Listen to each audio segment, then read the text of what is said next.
Hello student, आज की इस वीडियो में आपके लिए एक बार पुनः आया हूं और ये वीडियो सब दिन की तरह सबसे ज़्यादा इम्पोर्टेंट होगा, सबसे ज़्यादा महत्वपूर्ण जानकारी होगा। इसलिए इस वीडियो को देखते ही सबके पास तक शेयर करना, ठीक है।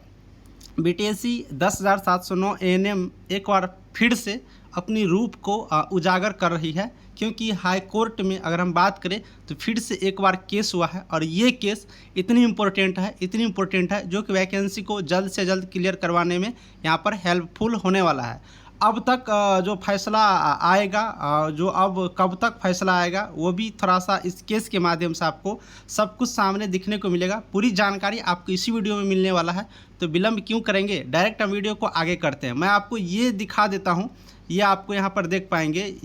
अगर आप लोग यहाँ पर देखेंगे तो मैं केस नंबर यहाँ पर थोड़ा सा हाइड कर दिया हूँ, ठीक है। केस नंबर यहाँ पर नहीं दिख रहा होगा, लेकिन एक चीज़ आप लोग गौर से देखना, यहाँ पर देखेंगे CWJC 113/2024, जो कि पहले ये केस था, जो ये 2018 नियमावली के अकॉर्डिंग आपको जीत मिला था, उसी केस का ये नंबर है। अब इसी केस के अंतर्गत हम लोग बात करेंगे तो यहाँ पर MWJC करके एक केस दर्ज किया गया है। अब MWJC के फॉर्मेट में ये केस, जैसे कि पिछला केस आप लोग देखेंगे होंगे तो CWJC में था, ठीक है, जो कि फर्स्ट बेंच में था। उसके बाद आप लोग देखे होंगे LPA के फॉर्म में था, LPA के फॉर्म में था, जो कि यहाँ पर सेकेंड बेंच जिसे हम लोग आप कह सकते हैं। लेकिन इस बार जो केस है वो केस है आपको LPA के फॉर्म में, सॉरी MJC के फॉर्म में। अब ये MJC के फॉर्म में केस क्यों होता है, देखिए, जब केस को अर्जेंट सुना जाता है, जब आप पहले से कोई केस का सुनवाई हो चुका है और उसकी अगर पालन नहीं किया जा रहा है, तब जाकर के MJC के फॉर्म में केस यहाँ पर किया जाता है। अगर हम लोग साधारण भाषा में बात करें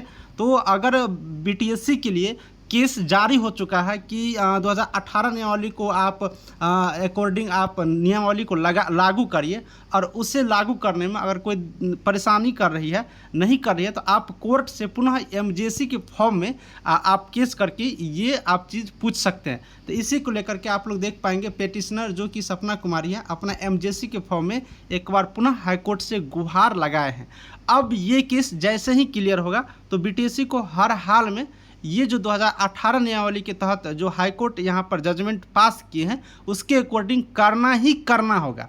तो ये चीज़ हो गया। अब इसमें जो कुछ बातें हैं, 9 मई को ये फाइल हुआ है, रजिस्ट्रेशन जो डेट है वो 10 मई को है, ठीक है। बाकी चीज़ आप लोग रिस्पोंडेंट बिहार सरकार, यहाँ पर रिस्पोंडेंट एडवोकेट स्टैंडिंग काउंसिल 18 यहाँ पर देख पाएंगे, पेटिशनर शंभू शरण सिंह है, ये सारी चीज़ है। तो ये एक अहम केस यहाँ पर इम्पोर्टेंट है, जो कि 2018 नियमावली के अकॉर्डिंग आप लोग को आगे की प्रक्रिया जल्द ही करवाएंगे। बाकी इसमें सुनवाई वगैरह की बात करेंगे तो यहाँ पर 15 मई को यहाँ पर अगर एक हियरिंग की बात करेंगे तो इसमें रिसिप्ट बस यहाँ पर डॉक्यूमेंट रिसिप्ट प्राप्त हुआ है, ठीक है। बाकी अब जो नेक्स्ट हियरिंग का जो डेट आएगा मैं आपको आगे वाले वीडियो में बताऊंगा। लेकिन बहुत सारे बच्चे अब इसको देख करके परेशान हो जाएंगे, लेकिन परेशान नहीं होना है। प्रक्रिया सिस्टमेटिक तरीके से चल रही है, तो हर चीज़ को देखना ही होगा और उस तरीके से चलना ही होगा। अब जैसे ये केस की कोई मामला आती है, या फिर इससे पहले अगर सुप्रीम कोर्ट कोई जजमेंट देती है, तो सुप्रीम कोर्ट जजमेंट दे देती है इस केस से पहले, तो बहुत और बढ़िया होगा कि ऊपर से ही आदेश आ जाएंगे।